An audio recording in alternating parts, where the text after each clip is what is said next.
Good morning, everyone. I am trying to get my tripod to stay put.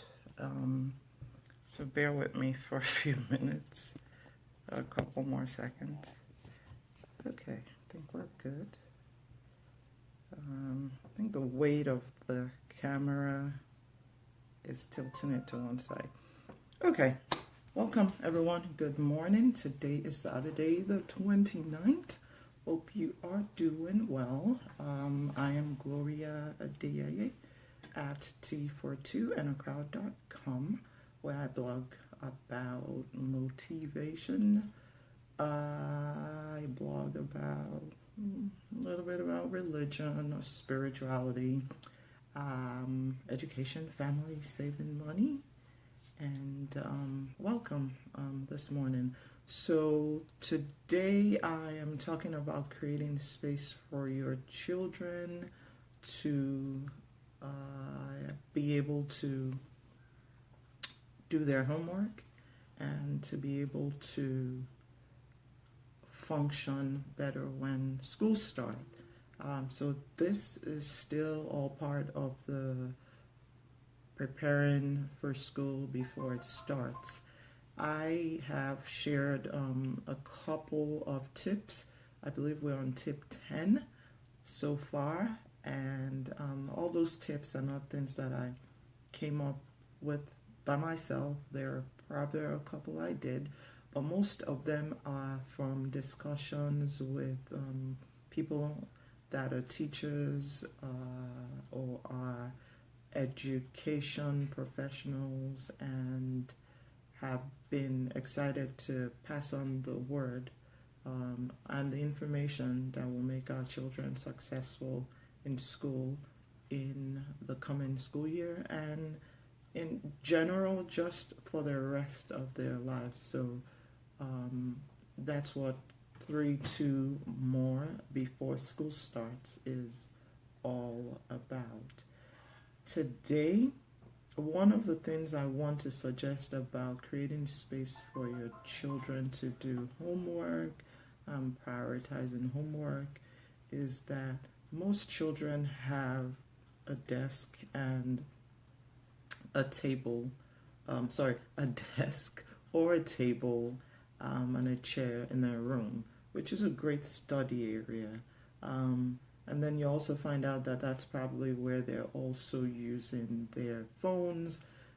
If you have teenagers, and you need to reconsider that because it's going to be a distraction for them. And my belief is that we only have as children for such a short time, technically up till like they're 18 or 17, depending on when your child gets into college. And then they're out of the house. So I believe that if you can find another area in the house that you can create as a study area for them, that would really be a better solution.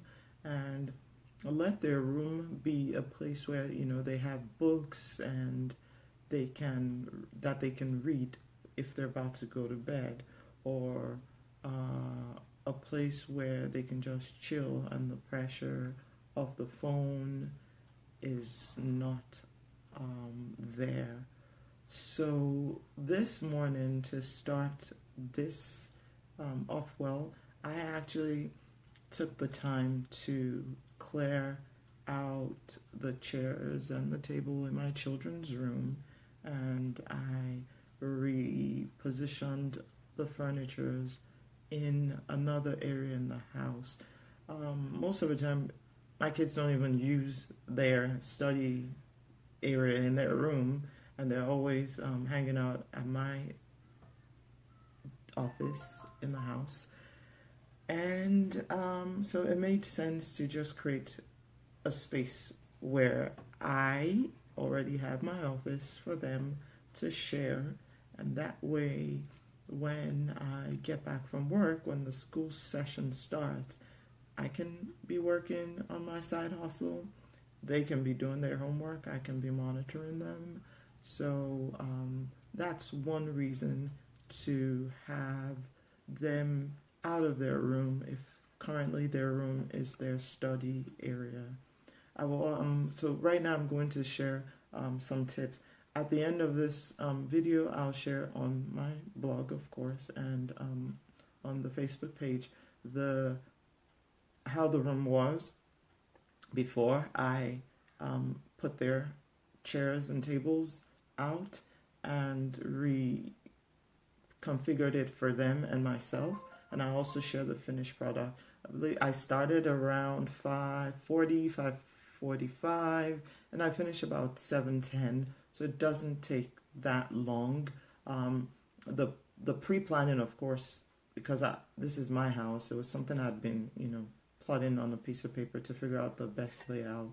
Going through the thoughts in my head to make sure that it was the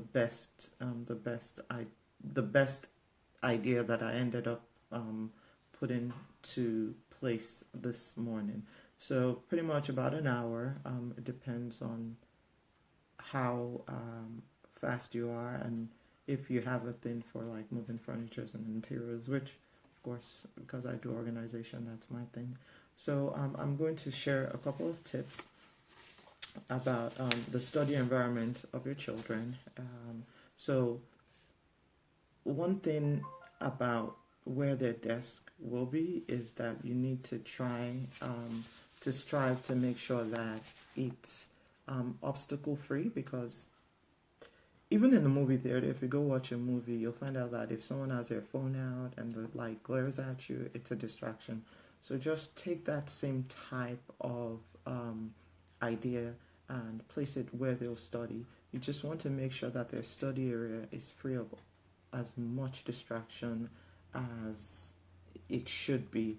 Another example is to think about their classroom at school. They have a chair, they have a table, and they have a space to put their supplies, and pretty much that's all they need. And then all the other things they need are arranged around the classroom. That's how you want your child's study area to be. You want them to at least be able to concentrate for 15 minutes at a stretch. I know even for me as an adult, I have to take breaks in between studying or doing any task. You need to know your child's pattern, and if that's something you figured out, then you can tailor how long they read at stretches and how much breaks they take. So one of the things you need to do with the space that you create for your child is to make sure that it's clear of all distractions and any obstacle that would stop them from focusing. So what are other obstacles? So there are external obstacles and then there are internal obstacles, and you want to figure out what those are. The TV, the the other brother or the other sister that's disturbing. You want to clear all those distractions. You also want them to clear their internal distractions, which could be they're tired, they are stressed, they're angry, they're hungry. We need to make sure we sort all those out as external and then internal distractions before they can actually achieve anything in the new study area that you've created for them. So every time they sit down to study, to do their homework, the question is, what external obstacle or internal obstacle do I need to get rid of now so that I can produce the best work for the task at hand? And then there are the things that I've already talked about. Do you want them to study in the room?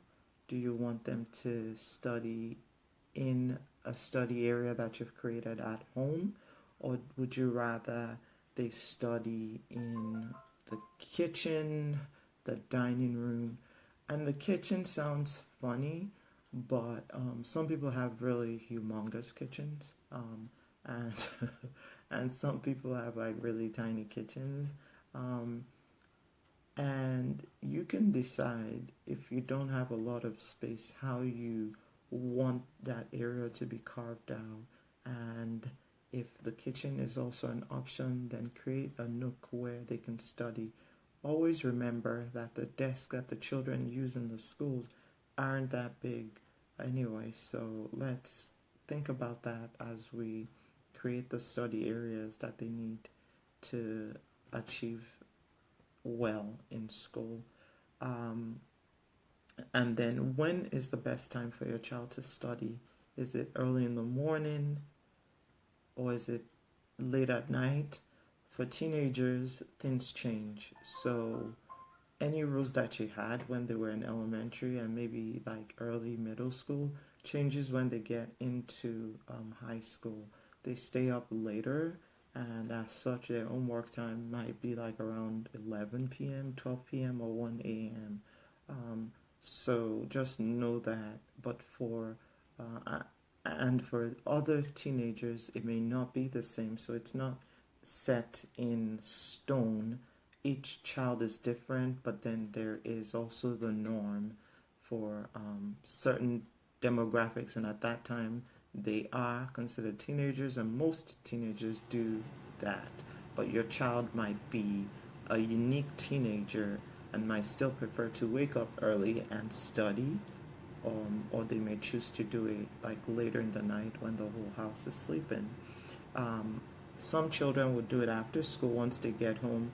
There are teenagers and then elementary school kids who actually try to do their homework in the bus. That's also an option. And then by the time they get home, they can do other things, go outside to play, which is really good for their emotional intelligence. Children don't need to be kept indoors all the time. Let them go out and play, let them go out and mingle with other children, develop skills of communication, and be part of the community that you live. And hopefully, you're doing the same also and reaching out in that same community. I also want to talk about how do you study? Do you study when other people are beside you better? Or do you prefer to study by yourself? Those are things that you need to look at when you're creating this area for your child to um, study and do their homework as we go into the next school year. Like I said, I need study breaks, so figure out if your child needs study breaks or try them out. Like right now, before school start, when you've created this study area, try them out, put them there, see how long they sit still, and that way you'll know, okay, my child can only sit still for 10 minutes, and after that he needs to take a break, like maybe roll on the floor, jump up and down, and this might be the norm for children in elementary school. I know that my Jadon is one of those people who needs a break in between sitting down, and that's also a great skill that we actually need to teach our children so that they can um, learn to behave as the society dictates in public. I need to try that with Jadon. He's always jumpy, but anyway, anyway. So that's a good thought right there. Um, and then there are things that you need in your study area. Like I said, I'll share a picture of the area that I created for the children. I recreated, so I took the tables and chair out of the room, and it's now in my study area. And you need 5 things, and it depends on what you have also. It doesn't necessarily have to be 5 things. But list the 5 things that you think would be beneficial to you in the study environment. So definitely supplies need to be there. A pencil holder. And when I say supplies, I mean like a supply organizer, so that the children can always have extra pencils, extra pens, extra notebooks, all extra office supplies that you buy when school starts. They need it right where they are. And a pencil holder and a pen holder. I also believe that they, of course, need a reading lamp because if they're studying at night, the teenagers, when the whole house is asleep, we may not want the lights on, and a good reading lamp would be preferable. A reading lamp, a night lamp, will be preferable in their study area. If you have a laptop or a computer, then that needs to be in their study area also. A notebook so that they can write down their ideas and thoughts. And a notebook is really good. The phones that we currently use all serve a purpose, but most especially the notebooks help you capture the thoughts that are going through your mind when you're doing your homework, ideas and concept for work that you're writing. If you're typing in the computer, having a notebook would be useful so that you can draft out any new ideas that come to you as you're writing down the notes or the essay or whatever you're working on.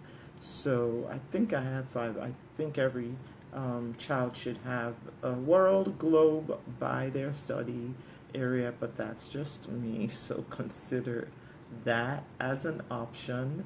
A world map, it could be flat, it could be the globe, which is round. But I think things like that are inspirational. And of course, they need books. So more books would be great. Um, it doesn't need to be an academic book. It could be something they're reading. What are their interests? Grab a couple of those type of books from the library, or even from the school fairs when the school has the reading, the book fairs, and buy a couple and have it in their study area so that when they get bored studying, they can always take that and read. And you can also buy books at the thrift store, the Goodwill store, a consignment store, or even um, at your grocery store. So think about that. For the books, of course, there's eBay. I forgot about that. There's eBay. You can buy books at a cheaper price on eBay. And don't forget to check out all your local book authors in the library. You can get your books and have them autographed at the same time. So those are my tips and ways that you can help your child prioritize their homework, and your part is helping them create the space. Once the space is created, then you go deeper into asking all these other questions that I've touched on to help them study better in their new environment. And they have to know how to keep track of their time while studying, because the time flies away. We have 24 hours in a day, but sometimes it looks like we don't have as much time. So I believe that once you have helped your child with all of this, then they are so much, they're on a better path to do better when school starts. The great thing is that this is still July. Today's the 29th, and we have a couple more days before school actually starts. That means that if you set up the area right now in your house for your children to do homework, they're already used to that setup. And then